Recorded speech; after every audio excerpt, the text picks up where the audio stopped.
Hello everyone, welcome to my channel EHR academy. আজকে এই ভিডিওতে ডিসকাস করব সিটেট সিলেবাসের চাইল্ড ডেভেলপমেন্ট অ্যান্ড পেডাগোজি সাবজেক্টের দ্বিতীয় যে topic principal of development of children, এই টপিকটি নিয়ে আমরা ডিসকাস করব।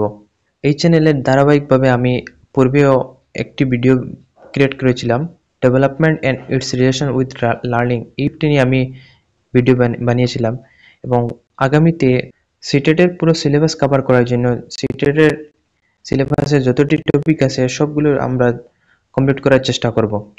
তাহলে আজকে যে টপিক আছে সেই টপিকের দিকে অগ্রসর হয়। আজকের টপিকটি আছে principal of development of children.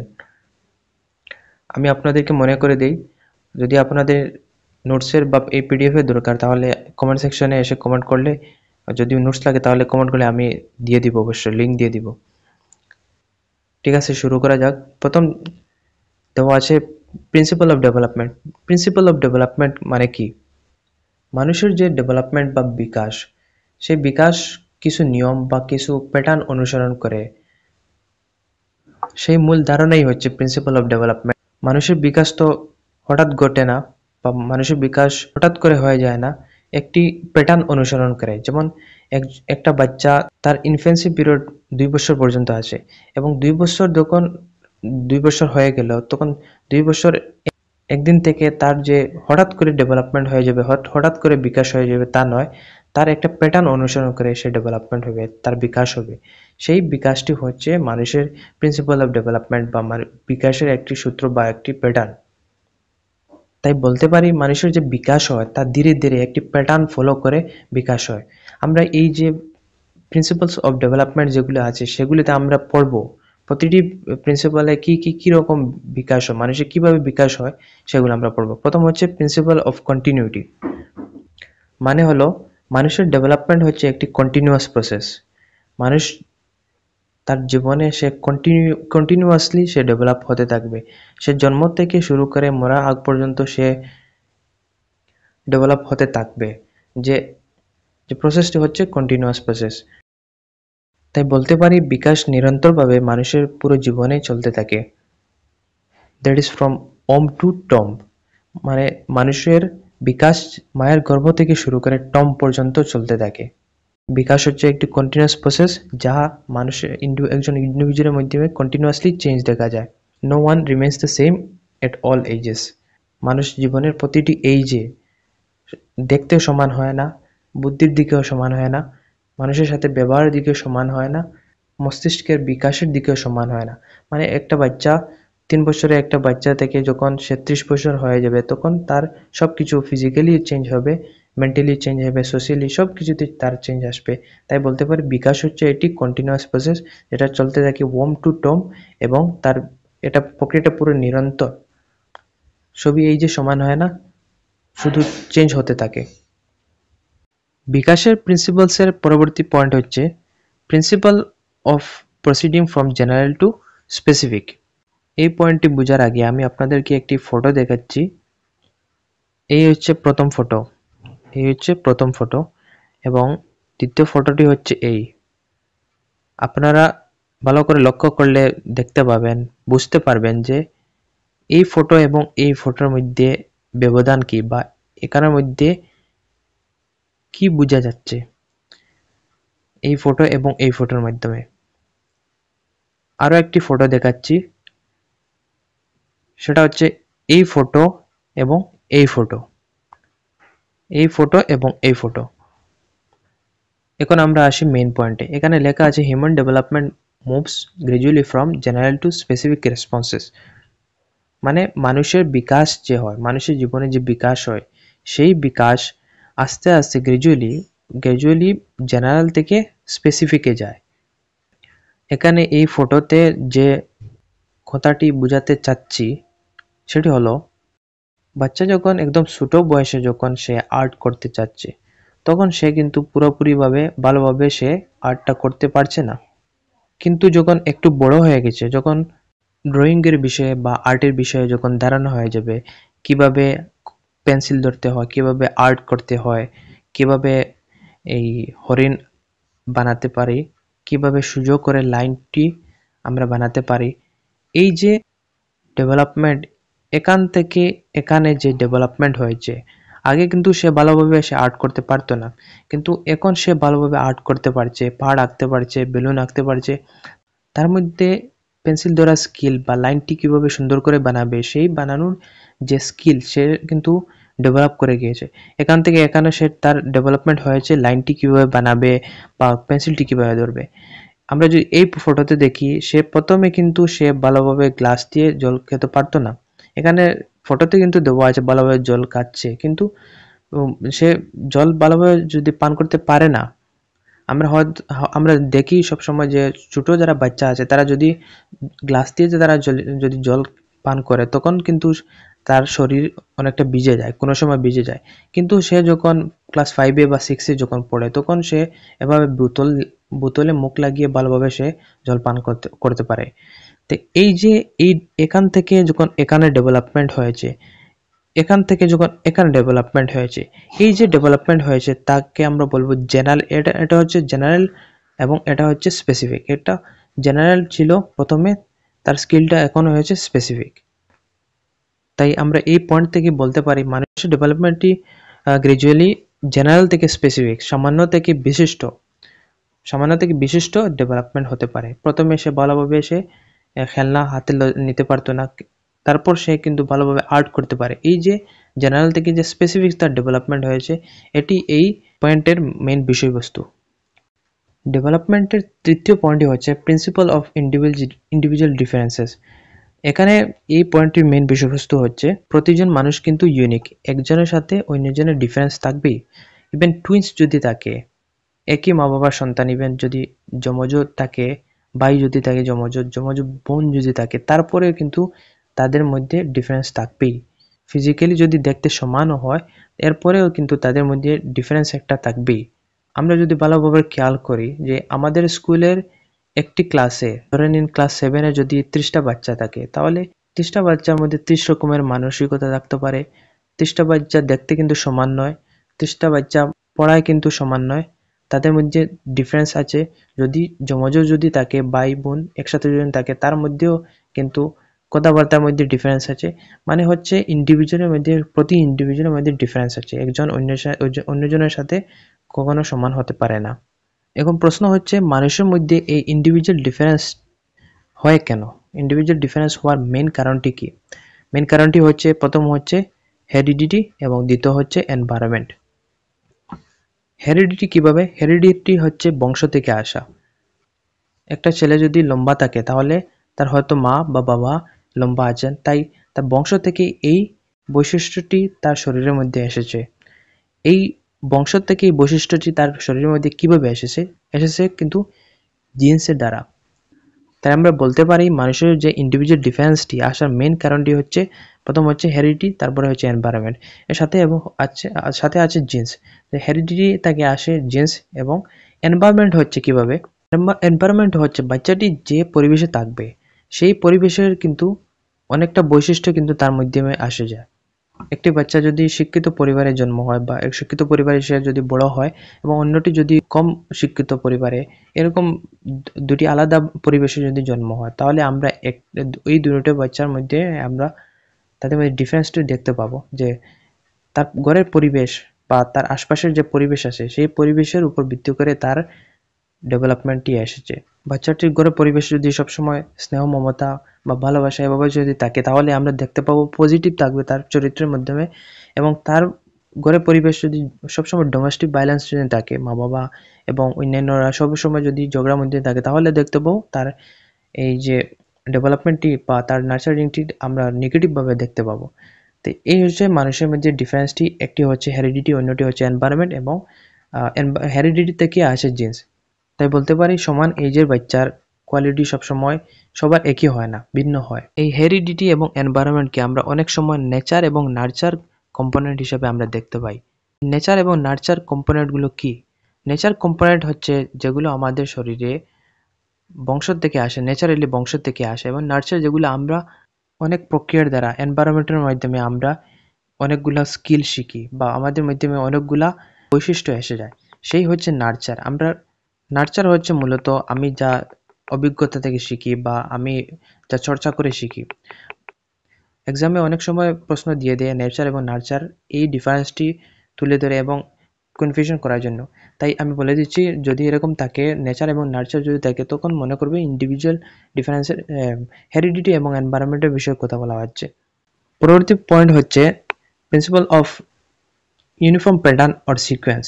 আমরা ইতিমধ্যে পড়েছি যে মানুষের মধ্যে ইন্ডিভিজুয়াল ডিফারেন্স থাকে, একজন মানুষ অন্যজনের মতন সমান হয় না, কিন্তু তারপরেও মানুষের যে বিকাশের যে প্যাটার্ন আছে সবার ক্ষেত্রে কিন্তু ইউনিফর্ম, সবার ক্ষেত্রে সমান। সবাই কিন্তু ইনফেন্সি, তারপরে চাইল্ডহুড, তারপরে অ্যাডোলেসেন্স, তারপরে অ্যাডাল্টহুড, এভাবে এই সিকোয়েন্সটা সবাই কিন্তু এটি পেয়ে থাকে, সবার জীবনে থাকে।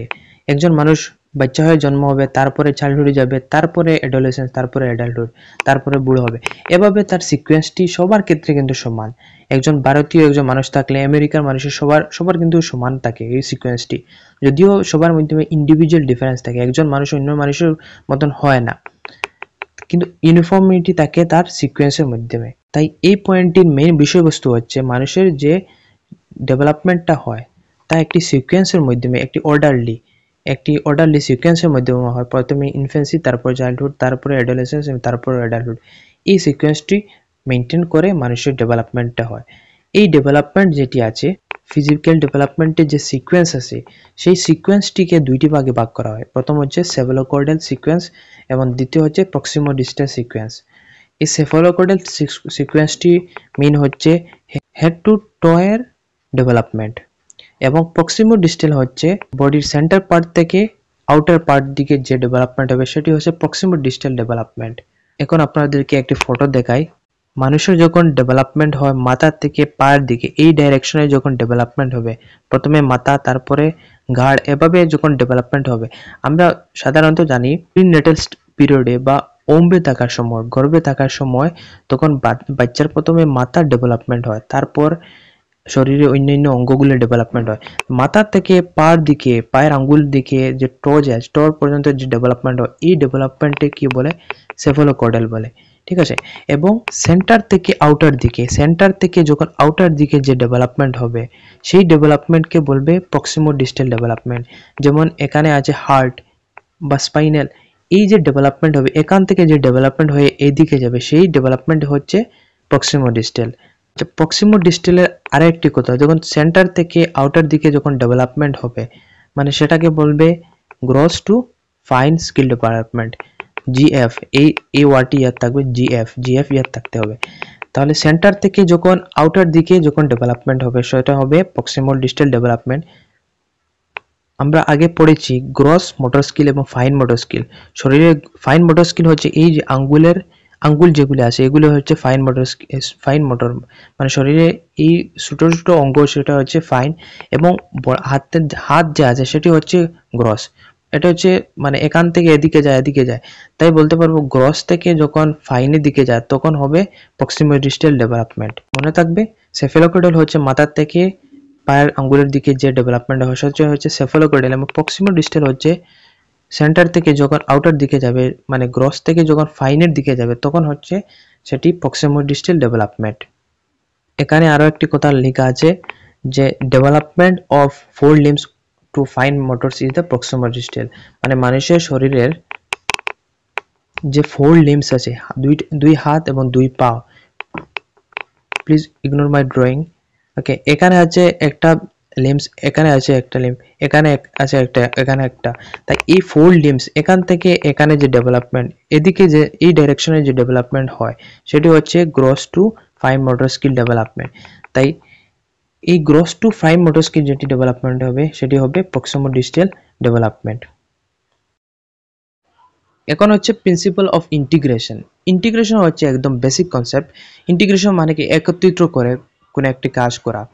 বাচ্চা যখন জন্ম হয়, জন্ম হওয়ার পরে কিন্তু সে তার বডির সব কয়টি বডি পার্টস একসাথে মুভমেন্ট করতে পারে না। সে প্রথমে তার মাথা নড়াবে, তারপরে ঘাড় বা এরকম শরীরে একটা একটা পার্টস বা হাত নড়াবে, তারপর আঙ্গুল নড়াবে।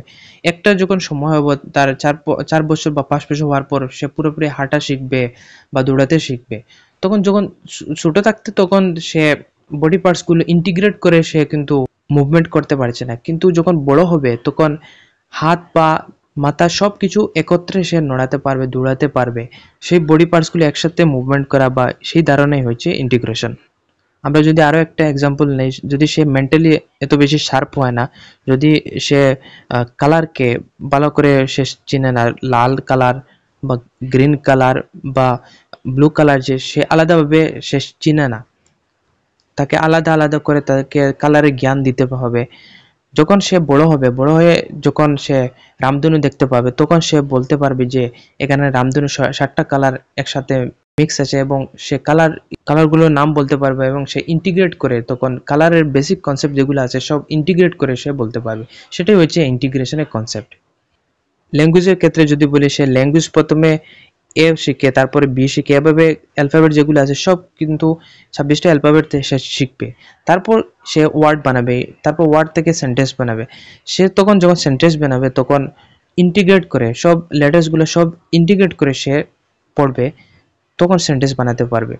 এই হচ্ছে ইন্টিগ্রেশনের কনসেপ্ট। ইন্টিগ্রেশনের মেন কনসেপ্টই হচ্ছে ইন্টারকানেক্টেড। তার ডেভেলপমেন্টের সব অ্যাসপেক্ট হোক বা একটি অ্যাসপেক্টের কয়েকটি স্কিল হোক, সেটি হচ্ছে ইন্টিগ্রেশন। এখন হচ্ছে principle of interrelation. Each area of development is dependent on and influence other areas. মানে ডেভেলপমেন্টের যে কম্পোনেন্টস আমরা পেয়েছি, physical, mental, emotional, social, cognitive development, তাদের একটি আর একটার সাথে কানেক্ট আছে, ইন্টার কানেক্ট বা ইন্টার রিলেশন আছে। মনে করেন একটি বাচ্চা এখন সে জ্বরে ভুগছে এবং তাকে পড়াশোনা করার জন্য তাকে বলা হলো, পড়ার জন্য বলা হলো, তখন সে কিন্তু পড়তে তার ইচ্ছে হবে না, কারণ সে ফিজিক্যালি ফিট নয়। বর্তমানে তার জ্বরে ভুগছে এবং সে ফিজিক্যালি ফিট নয়, মানে ফিজিক্যালের সাথে তার মেন্টালের যে রিলেশন আছে এখানে আমরা দেখতে পাই। সে শারীরিকভাবে যদি সুস্থ সে ফিল করে না, তখন সে মেন্টালি কিন্তু ভালো থাকবে না, মানে ফিজিক্যালের সাথে মেন্টালি ইনফ্লুয়েন্স করে। সেই একই বাচ্চাকে যদি আবার বলা হয় তুমি বাইরে গিয়ে একটু খেলে আসো, তোমার বন্ধু বান্ধবের সাথে একটু খেলাধুলা করে আসো, তখন সে মেন্টালি সে হ্যাপি থাকবে, এবং বন্ধু বান্ধবের সাথে খেলাধুলা করার পর সে সোশিয়ালি আরও ডেভেলপ হবে। এটাই হচ্ছে প্রিন্সিপাল অফ ইন্টার রিলেশন। মানে ডেভেলপমেন্টের যেগুলো অ্যাসপেক্টস আছে, physical, mental, emotional, social, cognitive, এই একটার সাথে অন্যটার মিল আছে, কানেক্ট আছে। এখানে একটি এক্সাম্পল দেওয়া আছে, emotional development can affect social ও ইন্টেলেকচুয়াল ডেভেলপমেন্ট। মনে করেন বাচ্চাকে যদি ঘরে তার আদর যত্ন করা হয়, তখন সে ইমোশনালি বা সে সবসময় হ্যাপি থাকবে। কিন্তু একটি নেগলেক্টেড স্টুডেন্ট বা একটা বাচ্চাকে যদি নেগলেক্ট করা হয় ঘরে সব সময়, কিন্তু সে ইমোশনালি সে ডিপ্রেশনে থাকবে সব সময় বা স্যাড থাকবে। পরবর্তী পয়েন্ট হচ্ছে principle of maturation and learning. দেখুন, ম্যাচুরেশন এবং লার্নিং এর সাথে অনেকটা রিলেশন আছে। কিভাবে? সাপোজ ক্লাস 5-এর একটা বাচ্চাকে যদি আমি বলি তুমি এইচএস সেকেন্ড ইয়ারের বা ডিগ্রি থার্ড সেমিস্টারে একটি ক্লাস নিয়ে আসো, তখন এই কথাটি অযৌক্তিক বা ইললজিক্যাল থাকবে, কারণ ক্লাস 5-এর একটা স্টুডেন্টের যোগ্যতা নেই বা সে এখনো পর্যন্ত ম্যাচিওরড নয় যে সে শিক্ষকতা করার জন্য এইচএস সেকেন্ড ইয়ার বা ডিগ্রি থার্ড সেমিস্টারে শিক্ষকতা করার জন্য। তাই ম্যাচুরিটি এবং লার্নিং এর সাথে সম্পর্ক অনেকটাই আছে। সে যখন প্রাপ্তবয়স্ক হবে বা যে সময় তার শিক্ষকতা করার জন্য যোগ্যতা হবে, মেন্টালি হোক বা কোয়ালিফিকেশনের দিক দিয়ে যদি যখন সে যোগ্যতা প্রাপ্ত করবে, তখন সে শিক্ষকতা করতে পারবে। ক্লাস 5 একটা স্টুডেন্টের ম্যাচুরিটি লেভেল ক্লাস 5 বা 6 পর্যন্ত থাকবে বা প্রাইমারি লেভেল পর্যন্ত থাকবে, কিন্তু তার এই যোগ্য হয়নি যে সে আপার ক্লাসে বা উপরের ক্লাসের স্টুডেন্টদেরকে পড়াশোনা করার জন্য। সেটি হচ্ছে ম্যাচুরিটি এবং লার্নিং এর সঙ্গে রিলেশন। 2 বছরের বাচ্চাকে আমরা বলতে পারবো না তুমি গিয়ে একটি গাড়ি চালিয়ে আসো বা তুমি ড্রাইভিং করো, তখন তার এইজের সাথে তার ম্যাচুরিটির কোনো সম্পর্ক থাকবে না। তাই ম্যাচুরিটি এবং লার্নিং তখন সম্ভব যখন সে ম্যাচিউরড হবে। পরবর্তী পয়েন্ট হচ্ছে principle of significance of early development. Early চাইল্ডহুডের লার্নিং বা এক্সপিরিয়েন্স মানুষের জীবনে অনেক রোল প্লে করে। আর্লি ডেভেলপমেন্টে যা হবে তার সিগনিফিক্যান্স মানুষের জীবনে অনেকটাই পড়বে। এটাই হচ্ছে এই পয়েন্টের মেইন বিষয়বস্তু। আর্লি চাইল্ডহুডে তার নার্চারিং যদি পজিটিভ এনভায়রনমেন্টের মাধ্যমে হয়, তাহলে তখন সে পজিটিভলি দেখতে পাবো আমরা জীবনে। এবং নার্চারিং যদি নেগেটিভলি হয় তখন জীবনে তার নেগেটিভ ইম্প্যাক্ট অনেকটাই আসে। পরবর্তী পয়েন্ট হচ্ছে principle of spiral versus linear development. Development সাধারণত বয়স অনুযায়ী বা স্টেজ অনুযায়ী একইভাবে থাকে না, লিনিয়ার থাকে না, ডেভেলপমেন্ট এভাবে স্পাইরাল থাকে। ডেভেলপমেন্টে গ্রাফটি হবে এভাবে, কখনো বাড়বে কখনো কমবে। যে 0 থেকে 2 বছর পর্যন্ত তার ডেভেলপমেন্ট যে হারে হবে, 12 থেকে 20 বছর পর্যন্ত ডেভেলপমেন্ট সেই হারে হবে না, হয়তো বাড়তে পারে, তার ডেভেলপমেন্ট একই লেভেলে হবে না, তার ডেভেলপমেন্ট বাড়বে কমবে এভাবে হয়, এই গ্রাফের মতো হবে। তাই ডেভেলপমেন্ট আমরা বলতে পারি development is spiral, not linear. সেই হচ্ছে এই পয়েন্টের মেন কনসেপ্ট। আমি এখানে ডিসকাস করেছি 9টি প্রিন্সিপাল অফ ডেভেলপমেন্ট, কিন্তু প্রিন্সিপাল অফ ডেভেলপমেন্ট অনেকটি আছে, তার মধ্যে ইম্পর্টেন্ট পয়েন্টস যেগুলো আছে সেই এই 9টি আছে ইম্পর্টেন্ট প্রিন্সিপাল অফ ডেভেলপমেন্ট। অনেক পয়েন্টস আছে কিন্তু যেগুলো আমি অন্য পয়েন্টের আন্ডারে আমি ডিসকাস করে নিয়েছি, অলরেডি ডিসকাস করে নিয়েছি। অন্য ভিডিওতে আমি ফার্স্ট ইয়ারের কোয়েশ্চেন পেপার যেগুলো আছে সেগুলো ডিসকাস করব, যে কোয়েশ্চেনগুলো বারবার পরীক্ষায় আসে এবং অনেক ইম্পর্টেন্ট কোয়েশ্চেন আছে, এবং যে কোয়েশ্চেনগুলো সলভ করলে আমাদের কনসেপ্টগুলো আরও শার্প হয়, সেই কোয়েশ্চেনগুলো আগামীতে আমি ডিসকাস করব নেক্সট ভিডিওতে। তাহলে প্রিন্সিপাল অফ ডেভেলপমেন্ট এখানেই শেষ। আপনি যদি এই ভিডিওটি দেখে কিছু শিখতে পারেছেন তাহলে লাইক করবেন এবং চ্যানেলটি সাবস্ক্রাইব করবেন, যাতে সিটের সম্পর্কিত আপনি অন্য ভিডিওগুলো পান। ধন্যবাদ।